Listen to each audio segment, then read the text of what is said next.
Okay. Do you guys see like a box, like a gray box on the right-hand side? No, we just see your slides.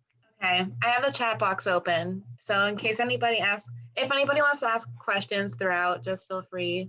I have the chat box open. Okay, so as Chris said, I'm Irene. I'm an NSF Graduate Research Fellow, and I'm going to talk about my experience with grad school. And so, I don't think this is going to work. Oh, there we go. Okay, so about me, I just started my PhD here in the fall in computer engineering, and I plan to get my master's this summer, and I will be getting, I'm sorry, I already got my bachelor's here last spring in computer science, and I had a cognitive science minor. And whenever I click, this like doesn't work. Hold on. Okay. And so you can see the top picture here is from my REU project. I'm right here. And for that project, I did deep learning for target classification for the military. And I was able to present that work at a conference here. And then I also did research in medical image analysis as an undergrad. And right now, I don't really know what I'm doing, to be honest. And I briefly went over my REU project. That stands for Research Experience for Undergraduates. That is an NSF funded program over the summer for undergraduates to conduct research at a university. And so I did that project here at the Center for Research in Computer Vision, and all of my research has been in the CRCV the past like 3 years. So all of my experiences in computer vision and AI. And so yeah, like I said, I don't really know what I'm doing right now. So all of my advice here is kind of my experience and kind of like what not to do. I'll give you some lessons learned at the end. But I kind of just want to give you like a holistic view of grad school and applying and the NSF fellowship as well. So that's kind of my background, just to give you an idea of where I come from. So next, let's talk about grad school. So first of all, is grad school for you? So you really need to do some introspection when you try to figure out your future plans, because you don't want to make yourself miserable. And essentially, you're going to have to kind of figure out what you want to do once you graduate. And a good way of doing that is figuring out what your goal is in life, and asking yourself different questions like, do you want to do research? Do you want to improve something in the world? Do you want to work on something no one's done before? Do you just want a competitive edge for tech jobs? Do you want to stay in industry? Do you want to work for the government? Things like that. And if you say yes to any of those questions, then grad school might be for you, because grad school is really about picking a niche field, becoming an expert in that, and then being able to apply those skills later on in a professional setting. And after you graduate with your bachelor's, do you think you just want a job already? Are you kind of done with school? You just kind of want to get in the workforce and make money already? Then grad school probably isn't for you. And you definitely need the right mindset, because if you're going to be in school for another 2, 3, 4 years, you really need to be motivated. And so that's kind of the number one thing I want to hit home, is that don't feel forced to do grad school no matter what. Just understand what you want for your life. So saying that, what is grad school? So you can either do a Master of Science or a PhD. So a Master of Science is usually about 2 years of coursework. Most programs often give an option to do a thesis. And with that, it's just about a year-long research project that you do independently with an advisor. And for the master's programs, typically funding can be harder to obtain. But this is usually what you want to do if you want a competitive edge for tech jobs, if you want a higher salary, maybe not start at an entry-level position, or even if you're kind of interested in research, doing a thesis is a lot better than doing a whole dissertation as you do with a PhD. So with the PhD, it's typically about 3 to 5 years to complete. And this is about half formal coursework, but you also do directed research, and then you also have your dissertation. And you're expected to author at least one paper, and that's a minimum. That's usually just to become a PhD candidate.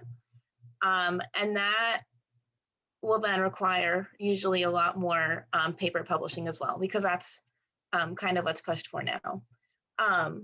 And so another thing that you have to keep in mind with PhD students is that you also have other responsibilities too that you don't really realize, like mentoring undergraduates, sometimes teaching a class and things like that. And we have a question here. Okay, so is the 3 to 5 years on top of the 2 years for the master's? So yes and no. So typically you can do 2 years of coursework to get your master's. And then if you're doing the PhD, you can get that master's along the way. And that 2 years of coursework will also apply. And then after that, you'll have about a year or two to do your dissertation research. So the 2 years would be included to answer your question in the chat. Okay, moving on. Sorry, it's not going forward. Oh, there we go. Okay, and so the PhD is really for people that are really excited about research and typically have done undergraduate research and want to become an expert in your field. So I have some experience with grad school here at UCF, so I'm just going to talk about computer science and computer engineering because those are the only two programs I'm familiar with, and I don't want to give anybody false information. So these are the only two programs I'm going to go over. So for the computer science masters, there's two options. You can either do the thesis or the non-thesis option. So for the thesis, you complete an independent research project, which consists of an oral defense and a written thesis. And you also take formal coursework, 24 hours, and then just 2 thesis classes.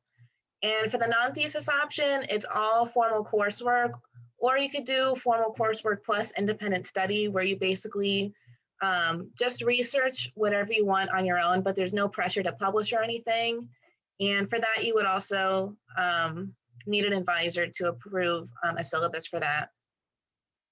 And so the only thing with the non-thesis option is that you also are required to submit a portfolio at the end, and that's detailing every project that you've done for every class throughout the program.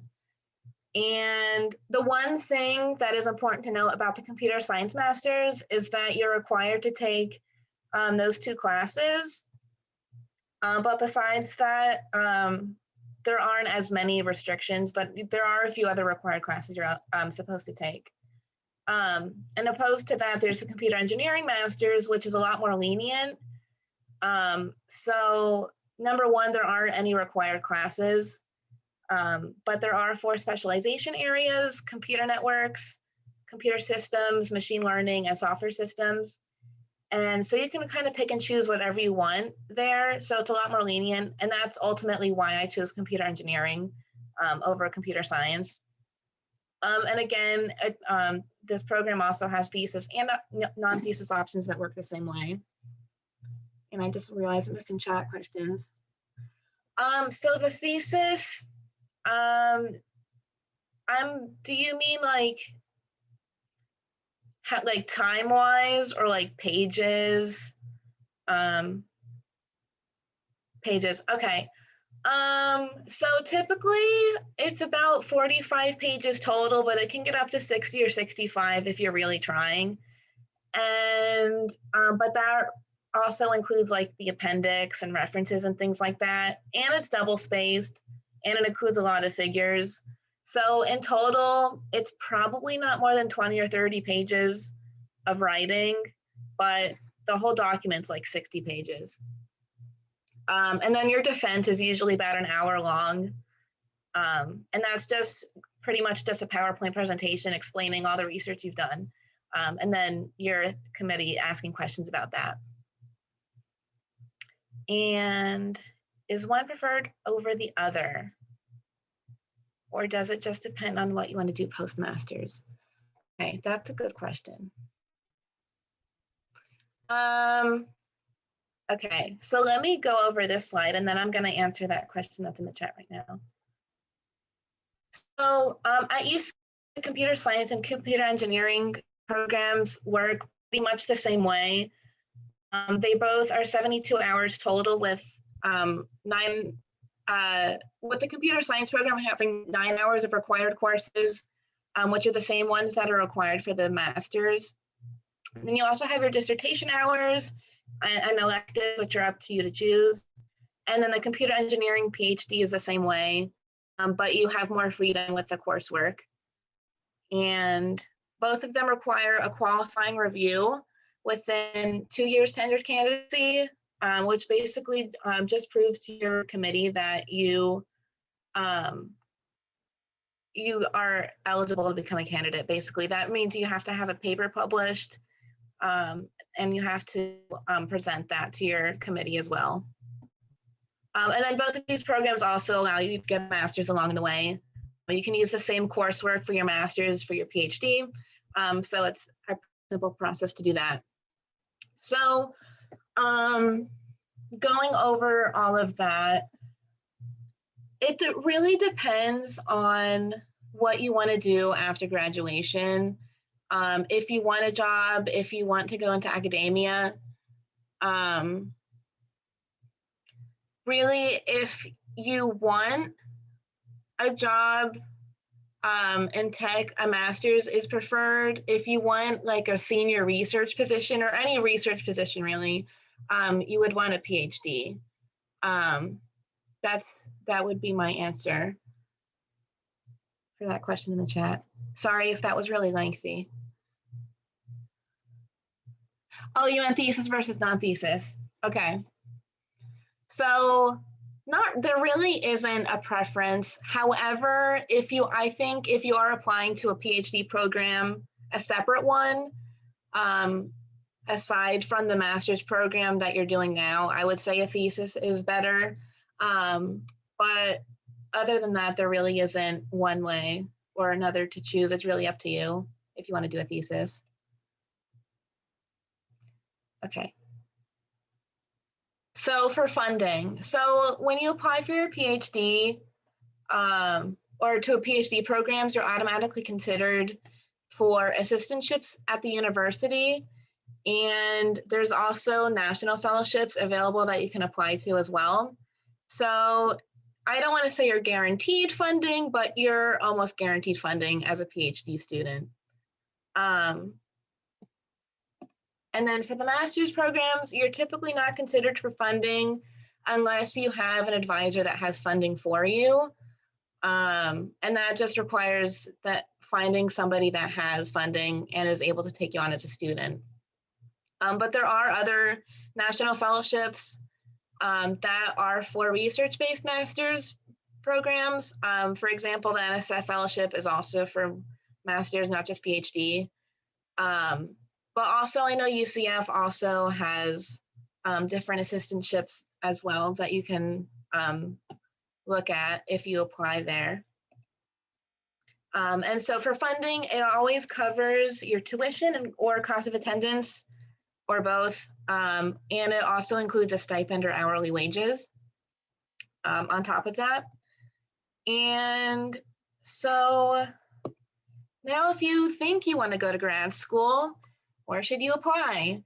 Number one, I would start looking early, especially if you're trying to look into fellowships like the NSF or Fulbright, because those also have applications that are due really early, so it's best to get those out of the way. So it's important to consider a lot of different factors on where you want to go to grad school, especially if you're doing a PhD. You're going to be there for 3, 4, 5 years. You want to make sure that you're going to be happy.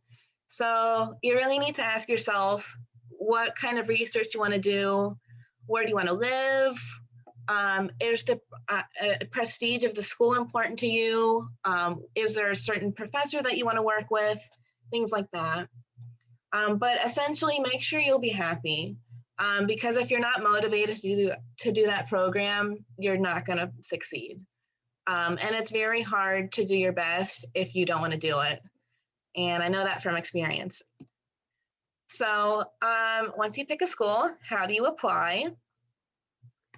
Typical applications require a transcript, 2 to 3 letters of recommendation, the GRE, a personal statement, and a resume.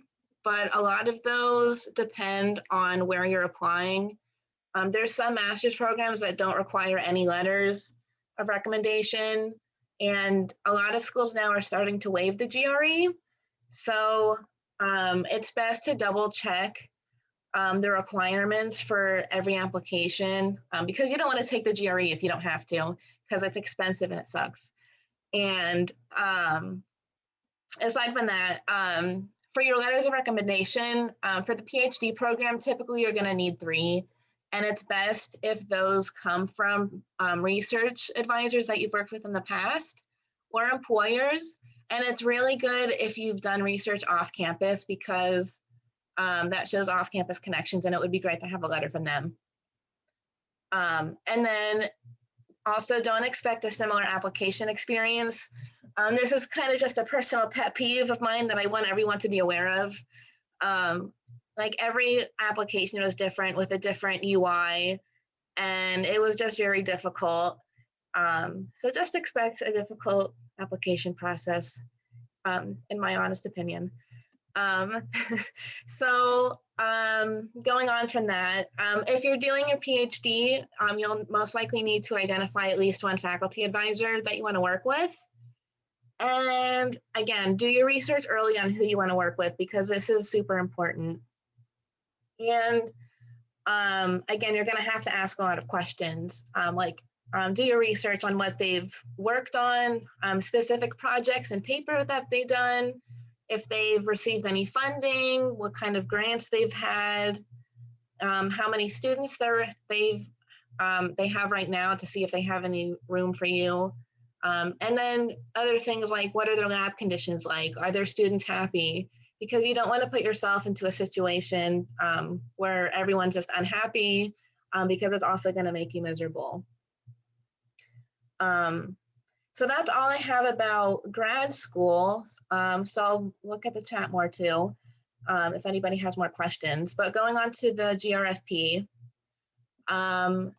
So this is the Graduate Research Fellowship program through the National Science Foundation. It's a 5-year program, and it has 3 years of funding and 2 years of non-funding.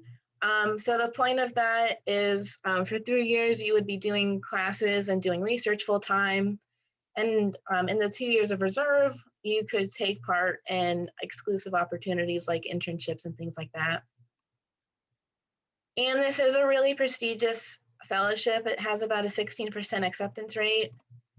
And it pays a lot, not a lot more, but it does pay more than typical assistantships at different universities. $34,000 is actually pretty high. But on top of that, you also get your tuition money as well. So it covers both tuition and other academic expenses. So if you ever need to travel for a conference, you can also use that funding as well. And UCF gives $12,000 a year for that. And another great thing about this fellowship is that it gives you a lot of flexibility. Like you don't really have to worry about securing an assistantship because you're bringing your own money from the government. So you can pretty much do whatever you want. So you could choose who you want to work with pretty much because you don't have to worry about finding funding from the university. So like I said, the application for NSF is doing a lot earlier than grad school applications. Those are usually due in December at least, usually December through March. But NSF is due in October, and you can apply as an undergraduate senior or as a graduate student. But I highly recommend, if you want to do this, applying as an undergraduate senior, because applying as a grad student is a lot more tough, and they're a lot more hard on you, and they expect a lot more of you they expect a lot more of you as well. Okay, so application requirements are pretty much the same as grad school, except they want a 3-page personal statement and a 2-page graduate research plan statement. So you really need to lay out what you've done as an undergraduate and really throughout your life to get you to the point where you are now, and why you're motivated to do research. And that's what your personal statement is all about, is explaining why you deserve that scholarship, why you deserve the fellowship, and what you plan to do with it, and giving back to the community. They're really about giving back to the community. And then the graduate research plan is really about proposing a novel research project that you would pursue if you got the fellowship. By no means do you have to actually carry out that project, but they want to see that you're able to come up with something and that you have the relevant skills to do that project as well. And again, 3 letters of rec, like grad school, transcript, and then you also need to propose where you want to study, as well as the field. And that's really important because you can't change your field of study within the first year. And that's pretty much the most important part. So if you end up hating what you're working on, you have to wait a full year to change, if you want to change your field of study. And then if you win another fellowship, somehow you can't combine it because NSF is a national fellowship. And you also have to pursue a PhD to do it. Or if you're doing a research-based master's, which is pretty much doing a thesis, then you could also apply. But if you're doing a non-thesis master's, you would not be eligible. So my advice to you, I have a lot. Again, I've had a lot of experiences, and this is kind of just my way of giving back to the community and telling you guys what not to do so you can be successful in your lives. So I had a lot of research experience as an undergraduate. I did the NSF RU, which led to an award and a publication. I did the honors undergraduate thesis, which also won me a scholarship. But granted, I dropped out of the program, but that was after the application was due. So it all worked out in the end. But I had that to put on my application that I was doing an undergraduate thesis. And I was also a research assistant for 2 years. And then I was also involved on campus. I was a peer mentor. I was part of the Student Undergraduate Research Council, and I was also involved in a few clubs. Shout out to AI at UCF and ACMW. So I had a lot of experience, A, with research, and B, with helping others, which is what NSF wants to see. And so you can see the comments here on my application. NSF is really about being enthusiastic about research and being independent, having experience, being motivated, having leadership and things like that, and caring about broader impacts and giving back to the community.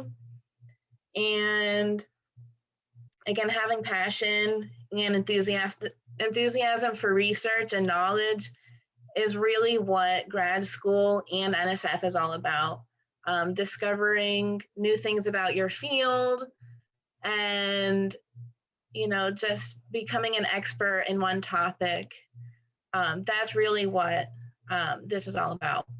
So my advice to you, to have a strong application, not just for NSF, but for any fellowship and for grad school, is this line is for the NSF fellowship. Read past winners' essays, because there's like a whole database of essays that you can see with feedback. And also get help with writing, even if you think you're really good at it, just for grammar and things like that. And there's a lot of resources on campus. The University Writing Center, the Office of Prestigious Awards also helps you with writing applications like this, or even just friends, you can ask them for help as well. And then to be a strong applicant for any program, be as involved as you can on and off campus, not just with research, but with clubs and volunteering as well. And get started with research opportunities ASAP, because the more time you spend with research, the more time you have to realize if you actually like doing that research or not, but B, you'll also have a really strong faculty advisor that you'll have that relationship with.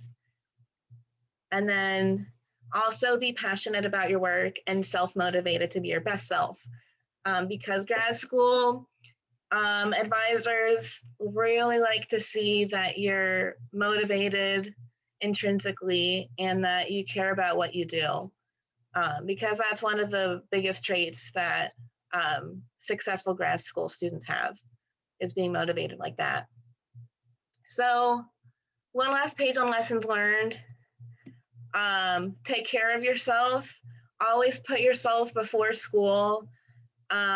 These are kind of just life lessons at this point. I know in undergrad, it feels like, grades and GPA and tests are all that matter and all of that stuff, and doing your best to get an internship.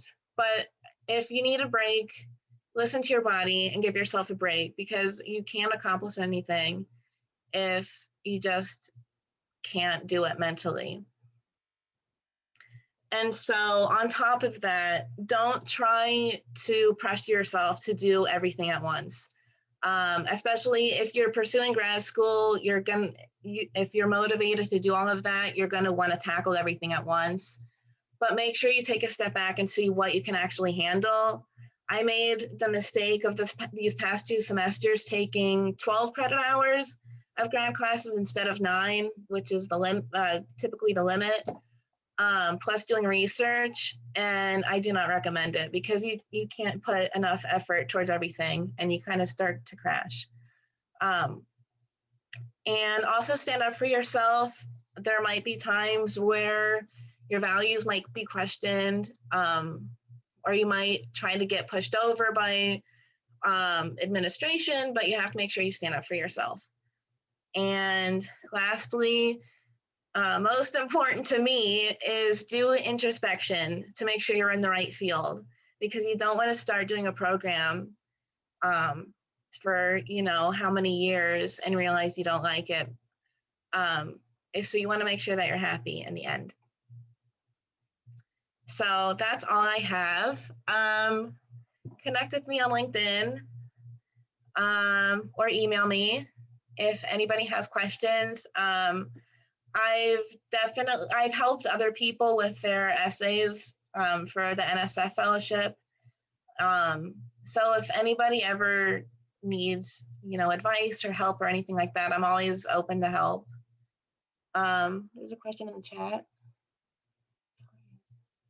Okay, yeah, so I have heard of it, and I know one person who has done it. I think it's a good idea.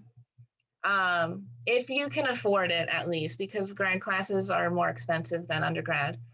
But yeah, the accelerated program, you only stay an extra year to do your master's, as opposed to 2 years.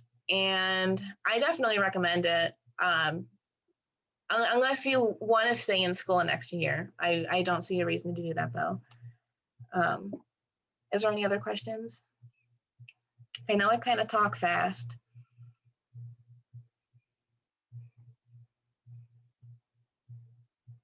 I have a question. What's Yes. the perspective of grad schools and fellowship opportunities if you spent a majority of your time doing internships? Do they value that or not as much as research? So they really, if it's an internship, they really value a research-based internship. But definitely having an internship won't hurt you. It's still experience, but they would prefer to see something that's research-based.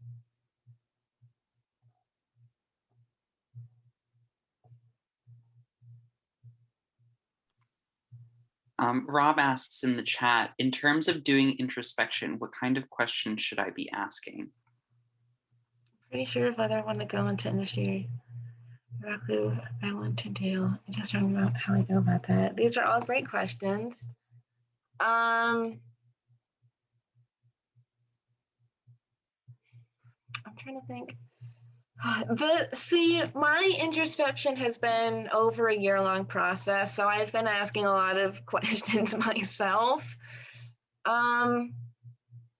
Really, it's really getting to know yourself and what you like and what your skills are, and asking yourself like a lot of things.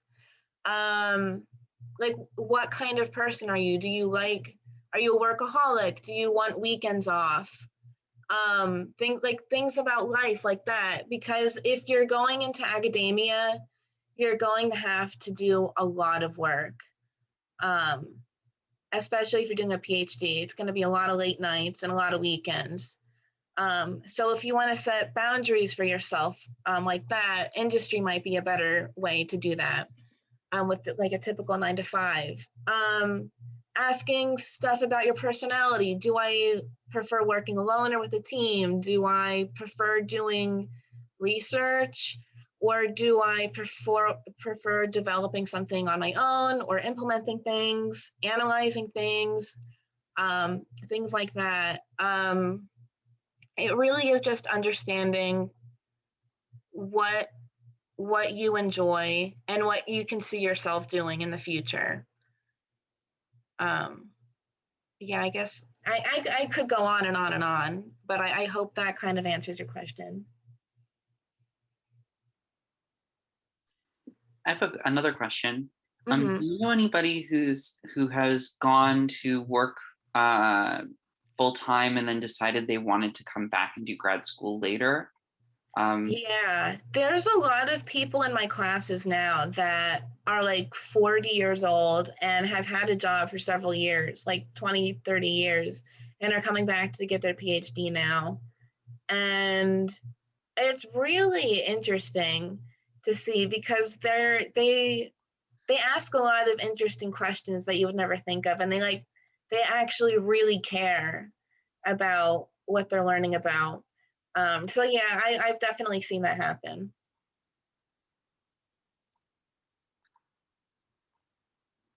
About the stipends that they pay, is it like enough to pay your regular bills and your normal expenses? Yeah. So typically, assistantships through universities typically are at least 19, 20,000.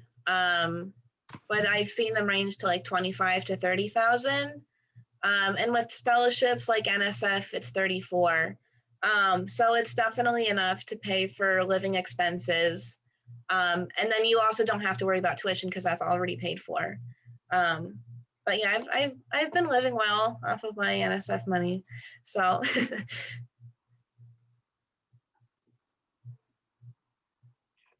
If you don't know any of the professors that, because you mentioned you need to think about specific professors that you would like to work with. How do you do that if you're not sure like where you want to go in the first place, maybe? yeah, so that's a great question.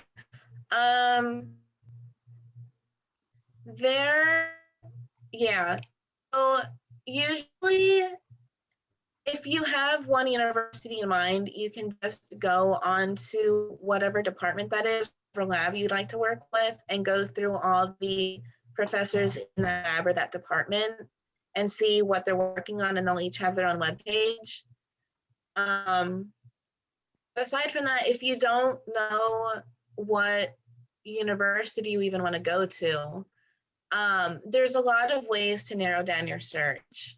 Like if there's like a very niche field that you're in, like with medical imaging, for example, that's what I was applying for. There aren't that many labs that do medical image analysis with computer vision. So I just had to Google a bunch of universities that did that until I found some that I liked. Or if you really want to go to a top school, you could, just go on one of those USA best schools and apply to those. But other than that, yeah, that's my answer. Awesome. Okay, this is a question. What do you think of doing a master program remotely? I know people that are doing that, and it's difficult. Like, it's very hard to take more than one class at a time, but it is doable. But it definitely depends on where you're going, because some schools will be a lot more difficult than others, but it's definitely doable. You just have to make sure that the classes line up with your schedule. You're welcome.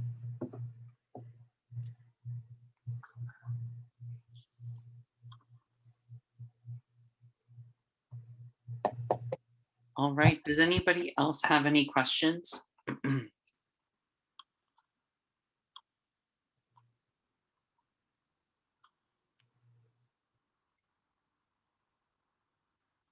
All right, I will end the questions then. I think we have got them all. Thank you so much, Irene, for joining You're us today. welcome. I really enjoyed this session. I learned a lot. And I will see everybody next week on Thursday for JP Morgan Chase. They're going to be talking about user experience design. Make sure, if you're interested in the executive board positions, make sure to go on the link tree and fill out the form for those. And make sure to fill out the feedback form. Thank you, Rob, for putting that in the chat. Please fill out the feedback form at netHacks.org/feedback. And so that we know what workshops you'd like to see in the future. All right, thank you so much, everybody. Bye-bye. Bye, thank you.